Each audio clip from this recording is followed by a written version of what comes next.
Hey guys, it's Melanie. Happy Thursday. So last night I was at my bathroom sink doing my skincare routine, and sometimes when I'm masking or like waiting in between products to apply something else to my face, I will check Instagram or I will look through some YouTube comments that have popped up. And one of the questions that I actually get quite frequently, and one question that I got last night on an Instagram DM was, what is your absolute most minimal skincare routine that you could recommend? So I thought this was kind of an interesting video topic because it forced me to look at all of the skincare that I have and what I use on most days. And it really kind of made me think, like, what if all of this stuff went away? What if I like finished all of this and I could only repurchase 5 things and only use those 5 things for the foreseeable future?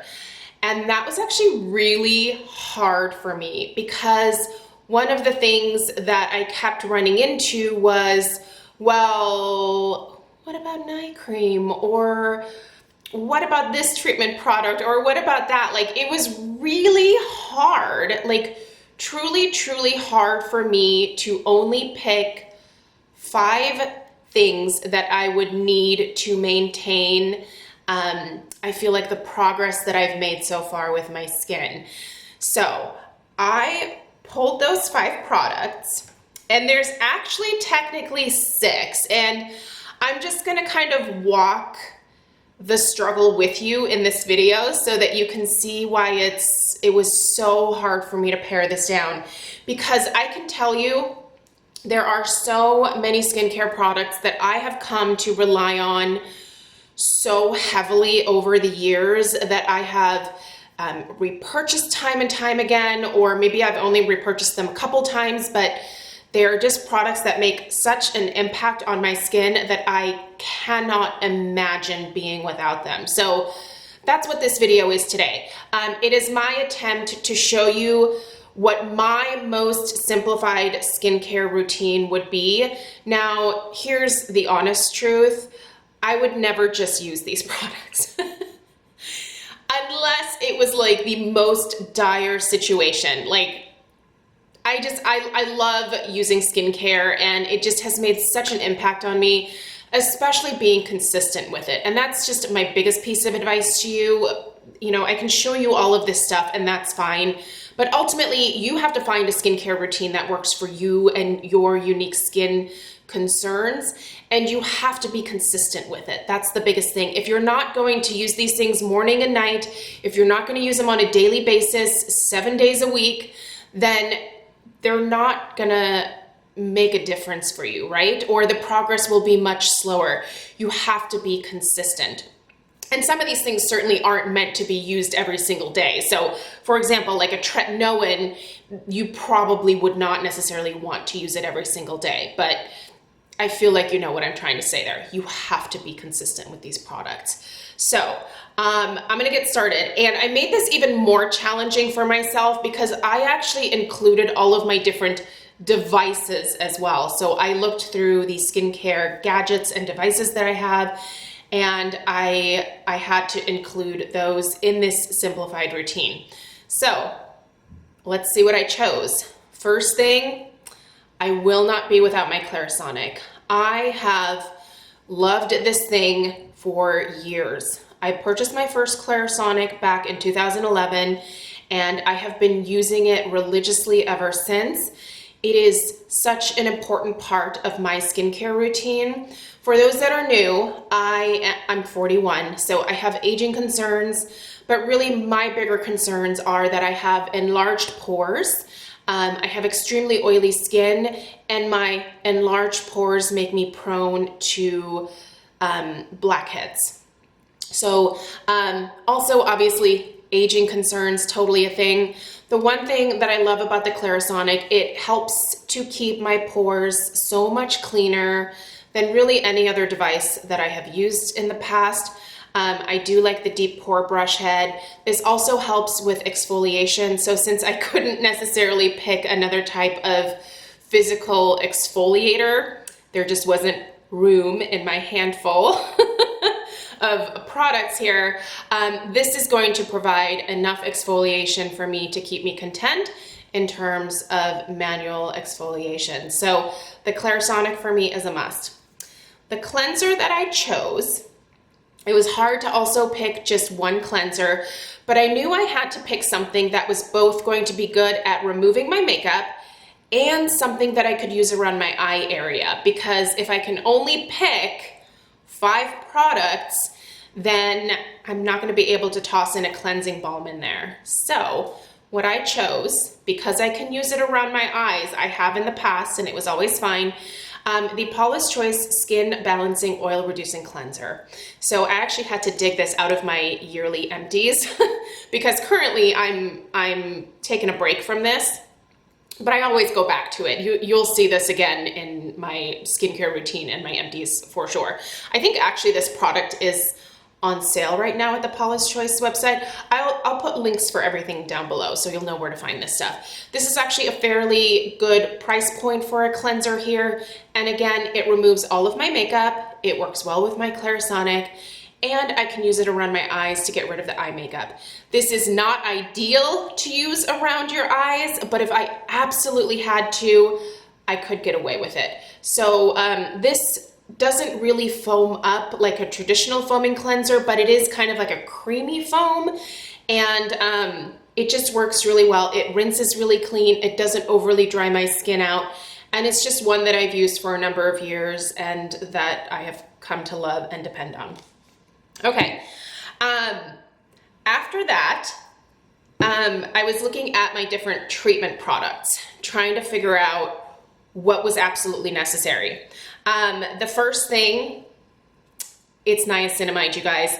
I selected the Paula's Choice 20% niacinamide treatment, but you could certainly also use the 10%. I could use the 10%. I happen to really like the 20% because not only does this help to keep my pores looking much more refined, smaller, but it also helps to control my oil production, which for me is a huge concern. And whatever magical combination Paula's Choice put into this formula, it works at controlling my oil throughout the day. I use this every single morning. I actually think it's sold out right now on their website. I am hoping and praying that it comes back into stock soon because I mean, I still have a fair amount left in here, but I do not want to be without this product. As soon as it's back in stock, I think the next go around, I'm just gonna order like 2 or 3 so that I have them and I don't have to worry about them being sold out. But this had to go in, you guys. It has just become such a game changer for me, and I would not want to be without this. If I could only pick like a couple of treatment products, this hands down had to be one of the picks. The second is probably not going to be a surprise because I have mentioned what a big difference this has made in my skin since starting it back in November. Tretinoin. So here is where my struggle came in. I rely really heavily on beta hydroxy acids, BHAs, to keep my pores clear. I love using liquid BHA exfoliants, especially this one from Paula's Choice. But when I was looking at what BHA does, is it really only addresses, like, for me personally, it really only addresses keeping my pores clear kind of deep down inside of my skin. But the beta hydroxy acid for me doesn't so much address the aging concerns that I have. So fine lines, wrinkles, collagen production, that kind of stuff. So the beautiful thing about Tretinoin is not only does this also help to keep my pores clear, so that's helping to prevent blackheads, but It also addresses the aging concerns, whereas I don't really get much in the way of addressing aging concerns with the beta hydroxy acid. So this actually got booted because again, only allowing myself 5. So shockingly enough, a Paula's Choice BHA was pushed out and it was replaced by Tretinoin. Obviously, not everyone can use Tretinoin. If you have very sensitive skin, this is not going to be for you potentially. But for me, the 0.5% is just such a great fit. It not only helps to keep my pores clear, it helps with surface exfoliation, it helps with collagen production, it helps just keep my skin smooth. And it's just such a great thing that I started using in recent months, and it's just made such a big difference for me that at this point, I don't think I could ever give it up going forward. So after that, I had to pick a moisturizer. I knew that I needed a moisturizer of some kind because with Tretinoin, I need to have some extra hydration. I wasn't going to be able to fit in an eye cream or an eye specific product. You guys know which one I would pick. It's from Rakuten. It's their hyaluronic tripeptide eye cream gel. It's gorgeous. I will also link that down below, but I need something for my entire face. So I wanted to pick something that I could use underneath my eye area that wouldn't cause milia, but that I could bring up to that area of concern, get the hydration that I need without clogging the pores under there, but also something that would be good for the rest of my face. So I went through, and what fit the bill in my current collection is the, it's the Strivectin, their multi-action restorative cream. This is a beautiful, beautiful moisturizer that I can absolutely use around the eye area. You can see that it has it looks like it has a really nice thick texture, but it's actually slightly moussey. Is that the word I'm looking for? Like, it's lightweight. It's not super, super heavy or thick. It absorbs very quickly. Again, I can use it underneath my eye area to get some hydration there, but I don't have to worry about the milia afterwards. This hydrates the areas that tend to get dry, especially with the use of Tretinoin. So around my nose here, around the corners of my mouth. It's just a great all over product that I can use on my face and on my neck that's gonna give me a good surge of moisture, and I can also use it underneath my eyes. So this one, out of all of the face lotions, face creams, hydrators, all of that kind of stuff, this was the one that fit the bill the best. Now, the very last thing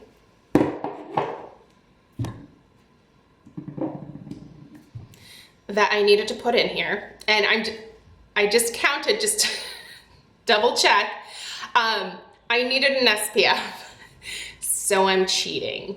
An SPF obviously does not fall in with the handful of items, but here's the thing, I don't actually consider my SPF a skincare product. It's 100% a skincare product, but you guys know that I use this every single day. I actually consider this like a primer for my face in some ways. So that's why I keep it here with my everyday makeup collection instead of in the bathroom. When I do my monthly skincare routine videos, there's always someone that's like, oh my God, you don't use SPF. And I'm like, yes, I do, I swear. You have to have an SPF. So this one, I'm cheating a little bit, but my go-to has been for a very long time, will probably continue to be my go-to in the foreseeable future. Although I do use other sunscreens, there are times when I will bust out some of my other ones. But this one is the Resist Super Light Daily Wrinkle Defense Broad Spectrum SPF 30 from Paula's Choice. This one is fantastic. It does have a little bit of a tint. It's a mineral SPF, which is what I prefer on my face for the most part. Just works a little bit better with my oily skin type. The zinc oxide, which is what this one is made with, really I feel like helps to control my oil production a little bit as well. It protects my face, and the investment from essentially all of these other products. If you are not going to protect your skin with an SPF after you spend money on all of these other fancy treatments and gadgets and whatnot, it almost makes that stuff irrelevant if you're not going to protect your face from the sun every single day. So you have to have an SPF. So I'm cheating here by tossing this in, but I can't live without an SPF. So realistically, this is 6 items, but since this falls into the makeup category for me, I'm gonna say I didn't cheat, even though I did. But here they are, you guys. 1, 2, 3, 4, 5. These are my minimal skincare products that I would need in my life to continue on. I know, it's totally frivolous. Skincare is not a must-have, but I do think it makes a difference in my self-confidence when I take care of my skin, when my skin is healthy, when it's glowing, when it just looks good. Honestly, when I have a good skin day, I feel like a lot of other things go a little bit easier for me as well. Is that shallow? Probably, but it's fine. Anyway, thank you guys so much for tuning in for this video. I'll put links for everything down below. Remember, the biggest thing is to protect your face with an SPF. Protect this investment, you guys. If you're gonna spend all of this money on this other stuff, make sure that you actually protect your skin. So have a great rest of your day, and I'll see you tomorrow for Friday Favorites and Flops. Take care. Bye.